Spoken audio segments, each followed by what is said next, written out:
Has Marvel Comics turned Captain America into an anti-hero?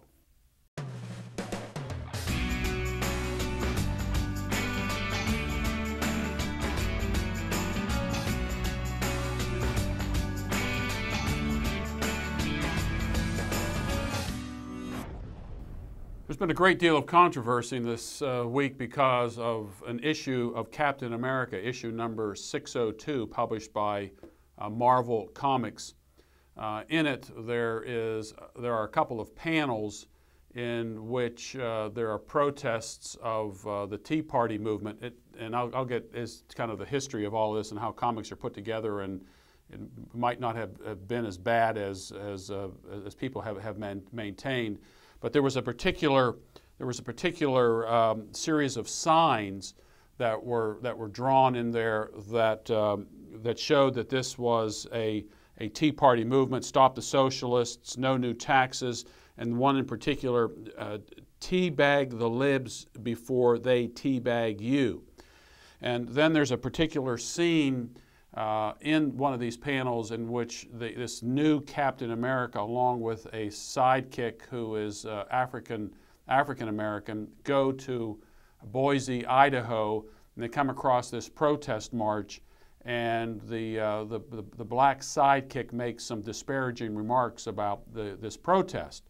And because of the sign and so forth, the attachment, the linkage of this protest is to the Tea Party movement. And so the Tea Party movement has been up in arms about this, is that Marvel Comics has been taking political sides in all of this. And there is some justification for this. There was Spider-Man who teamed up with President Obama. There was a Captain America saluting and praising President Obama in the who will wield the shield issue. And so the comic book industry in the last couple of years has been tilting left.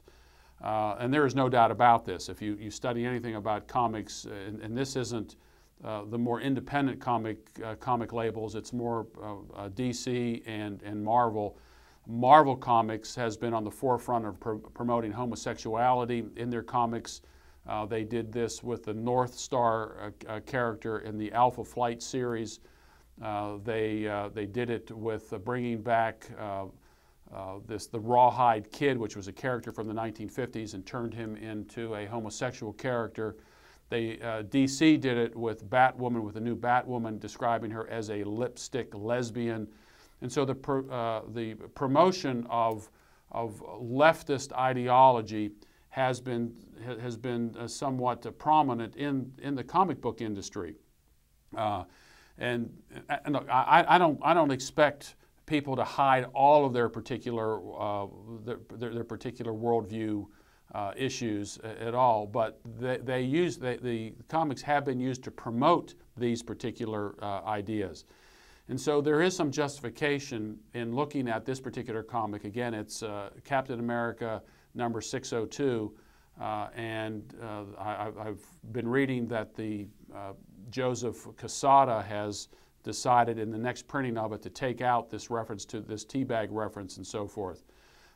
He was quick to point out, however, this is a series of 4 comics, and so he says you have to be a little careful in looking at the first issue, and you don't really know where this comic series is going. But there has been an undercurrent within the Marvel community and the Marvel series of characters, especially in the last 8 or so years, where the comic heroes have been dark, the storylines have been somewhat depressing, and now we have this new president and this change and hope idea that the heroes are going to be heroes again. And so there are some suspicions out there that Marvel is using the comics to make a political point, and they happen to get caught on this particular issue. Now, in their defense, the comic book industry works on a pattern of getting comics out over a long period of time. It takes a long time to get a comic out. And so this comic was actually done more than 3 months ago. And when it went to press, some of these signs were empty. and they didn't have anything on them, and so it was sent back to the inker who drew in these signs that he got from the internet. So there is some innocence there on this, but again, this underlying political idea that we are in a new age of heroes and hope, and then during the Bush administration we found that things were dark and depressing. And so it just happens that Marvel got caught on this one. But again, to their defense, they do 80 comics a month. Getting deadlines is very difficult. I know a comic book artist. I know the deadlines that he is under. Storylines are sent to the comic book artist. He draws based upon the storyline and some of the descriptions that he wants, that the storyteller wants in there. Then it goes to somebody who inks it, puts the color in it, and may add additional signage and so forth, and puts the lettering in. But all in all, when you take what has happened to comics in the last 15 or so years and their promotion of homosexuality, the leftist agenda of many of the people who work for Marvel, this particular issue of Captain America seems a little suspicious. But again, kudos to Marvel and subsequent printings that they decided to change it somewhat. So those of you who are in the collecting business with comics, and comics is in many cases about collecting, if you get the original printing of issue 602, it might be worth something, because subsequent printings are going to be are going to change it. A little history about the comics. There was a great deal of controversy about the comics in the late 40s and in the early 1950s. Frederick Wortham wrote a book called Seduction of the Innocent, showing some of the directions that the comic book industry was taking way back then. There was a comic book code that was imposed soon after this. Actually, it was adopted by the comic book industry. It was done voluntarily, and all types of things in comics. You couldn't do certain things. It had to be patriotic in this sense. Murderers and thieves couldn't get away with anything. The comic book code is now gone.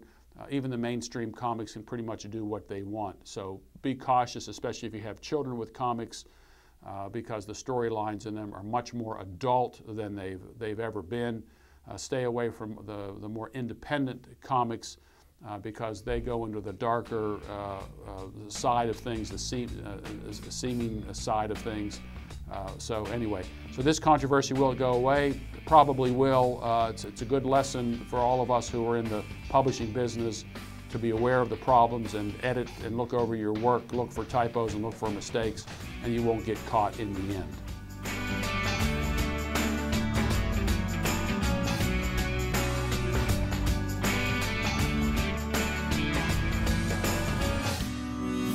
For more related to today's topic, check out God versus Socialism, a biblical critique of the New Social Gospel. You will find it at AmericanVision.com.